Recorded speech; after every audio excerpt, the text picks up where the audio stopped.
এই শীতকালে ত্বকের জন্য অনেক ধরনের স্কিন কেয়ার টিপস আপনারা প্রতিনিয়ত পাচ্ছেন, ফেসবুকে পাচ্ছেন, ইনস্টাতে পাচ্ছেন, ইউটিউবে পাচ্ছেন। আমি তাদেরকে রিকোয়েস্ট করব শুধু 3টি জিনিস আপনি একটু মেনটেন করবেন। তার মধ্যে ফার্স্ট, সূর্যের রোদ থাকুক আর নাই থাকুক আপনি অবশ্যই সানস্ক্রিন দিবেন, সানস্ক্রিন ব্যবহার করবেন।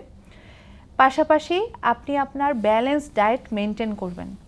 খাওয়ার মধ্যে অবশ্যই টক জাতীয় ফল কিছু রাখবেন, যাতে আপনার অ্যান্টিঅক্সিডেন্ট হিসেবে এগুলো আপনার ত্বকের উপকারে আসে। থার্ড হবে, আপনি পানি পর্যাপ্ত পরিমাণে পান করবেন। এই শুষ্কতার কারণে বা এই ঠান্ডার কারণে দেখা যায় অনেকে পানি পান করা বা পানি ঠিক পর্যাপ্ত পরিমাণে হচ্ছে না, এটা একটু মেনটেন করতে হবে। আর পাশাপাশি ময়শ্চারাইজার, তাহলে আর কিছু আর প্রয়োজন হবে না, বা কোনো স্কিন কেয়ার টিপস বা অন্য কোনো ধরনের সিরাম এখন ব্যবহার করার থেকে বিরত থাকাই ভালো। ময়শ্চারাইজার ব্যবহার করেন, ময়শ্চারাইজার ফর্মে হাইয়ালুরোনিক অ্যাসিড এগুলো ব্যবহার করতে পারেন। আমি বলবো এতটুকু মেনটেন করলে আর কিচ্ছু লাগবে না।